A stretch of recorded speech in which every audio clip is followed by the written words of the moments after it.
आज लकड़ी बेचने में जो धन प्राप्त होगा उससे सत्यदेव के उत्तम व्रत को मैं अवश्य करूँगा। ऐसा मन में विचार कर लकड़ी माथे पर रखाया और जहाँ धनी लोग बसते थे वहाँ गया।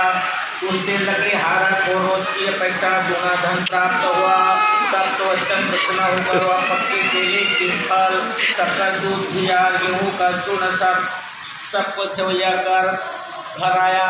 पश्चात अपने बंधु बांधव को बुलाकर विधि पूर्वक सत्यनारायण का व्रत किया। उस व्रत के प्रभाव से वह लकड़ीहारा धन और पुत्र से युक्त हो गया। पश्चात वह इस लोक में सुख पाकर अंत में सत्यदेव के लोक में प्राप्त हुआ। हे मुनि लोग, आप मैं और भी इतिहास को कहता हूँ, उसको सुने। बोले सत्यनारायण भगवान की जय।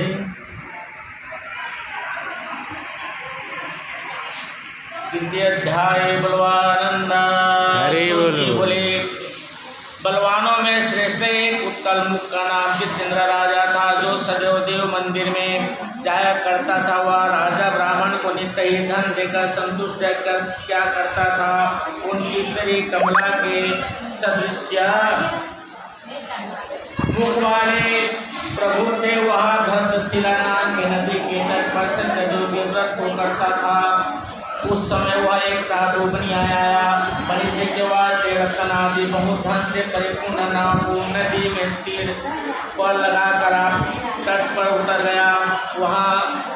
तब वह राजा को व्रत करते देखकर नम्रता से पूछने लगा। साधु बोला, हे राजा, भक्ति पूर्वक आप क्या करते हैं, सो कहे, हमारी सुनने की इच्छा है। राजा बोला कि हे साधु, यह अति तेजस्वी विष्णु का पूजा है। अपने बंधु बांधवों के साथ पुत्र आदि के प्राप्ति होने की इच्छा से इसे किया जाता है। तब साधु बनिया प्रणाम करके बोला कि हे राजन, इस व्रत को आप मुझसे कहिए, मैं भी इस उत्तम व्रत को करूँगा, क्योंकि मुझे भी कोई संतान नहीं है। इस व्रत के करने से वह संतान उत्पन्न होती है। व्रत और इनकी विधि को जानकर साधु बनिया ने अपने घर में आकर अपनी स्त्री से संतान देने वाला व्रत को कहा। इस व्रत का संकल्प किया, जब मुझे संतान होगी तब मैं सत्यनारायण का व्रत अवश्य करूँगा। सत्यदेव की कृपा से थोड़े दिन के बाद साधु बनिया की स्त्री लीलावती पति के साथ आनंद पूर्ण चित्त से गर्भवती हो गया। तत्पश्चात 10वें महीना प्रायण सत्य लीलावती के गर्भ से अति निर्बल एक कन्या ने जन्म लिया। वह कन्या दिनों दिन शुक्ल पक्ष के चंद्रमा के ज्योति के समान वह बढ़ने लगी। संस्कार किया और उनका नाम कलावती रखा। उस समय लीलावती अपने स्वामी से हाथ जोड़कर मधुर वचन बोली कि हे स्वामी, आपने जो व्रत करने का संकल्प किया था उसे क्यों नहीं करते हैं। साधु बोला कि हे प्रिय, उस व्रत को मैं इसके विवाह के समय अवश्य करूँगा। उस प्रकार अपनी स्त्री को समझाकर साधु बनिया वहाँ से नगर के प्रति चला गया। इधर कलावती पिता के घर नित्य बढ़ने लगे। तब धर्मज्ञ साधु बनिया ने सखियों के साथ खेलती हुई लड़की को विवाह योग देकर अपने दूत को बुलाकर कहा कि विवाह के निर्विक कन्या के योग पर विचार कर ले आओ। साधु की आज्ञा पाकर दूत कंचन कलकत्ता नगर नाम का नगर में गया। उस नगर से एक श्रेष्ठ बनिया के पुत्र को साथ लेकर साधु के पास आया।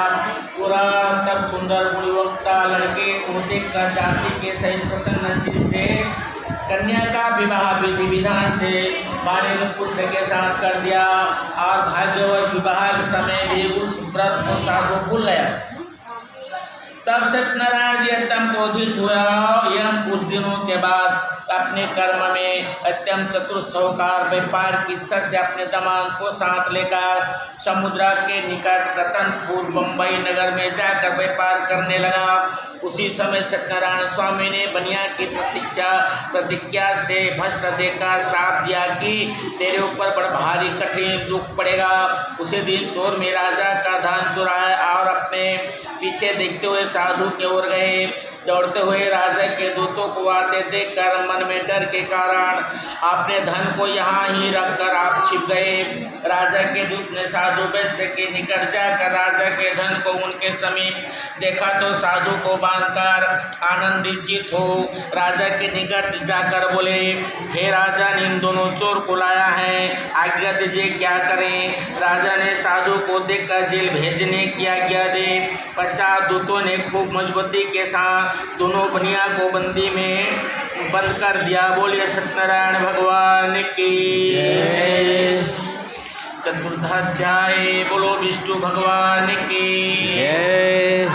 सोची बोले कि ऐसे कदे माया से चंद्रकेतु राजा ने उस दिनों बनिया का कुछ भी वचन ना सुना, आज सब धन उनका ले गया।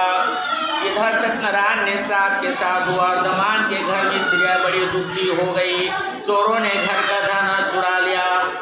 आदि व्याधि से पीड़ित भूखी प्यासी अन्न की चिंता से उठा घर घर घूमने लगे। इसी प्रकार कलावती कन्या भी नित्य इधर उधर घूमने लगे। अंतरात एक दिन रात के समय कलावती कन्या भूख से दुखी होकर एक ब्राह्मण के घर गया। वहाँ जाकर श्री सत्यनारायण के व्रत को देखा और कथा सुनकर अपने मनोरथ को मांगा। प्रसाद को खाकर कुछ अधिक रात बीतने पर वह अपने घर आई। तब उनकी माता लीलावती अपने कन्या, मेरे पति और दमान के अपराध को आप क्षमा करने योग्य हैं, तो क्षमा कीजिए। तब सत्यनारायण स्वामी संतुष्ट हुए। चंद्रकेतु राजा को सपना दिया कि हे राजन, कल सवेरे ही दोनों सज्जन बनियों को छोड़ देना, और उनका तो धन अपने ले लिया है सो भी दे देना, नहीं तो तेरा राज्य धन पुत्र से रहित नष्ट कर दूंगा।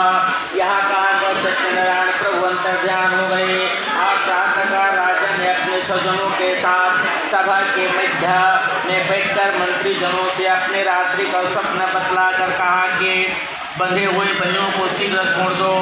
बाजा गया बचा राजा का वचन यह सुन दूधकर दोनों वैश्यों को बंदी खाने से छुटकारा राजा के निकट लाया। बनिया तरसने लगे कि हे महाराज, इन दोनों बनियों के बंधन से छुटकारा ले आएगा। आप उनकी क्या आज्ञा है। उन दोनों को महाराजा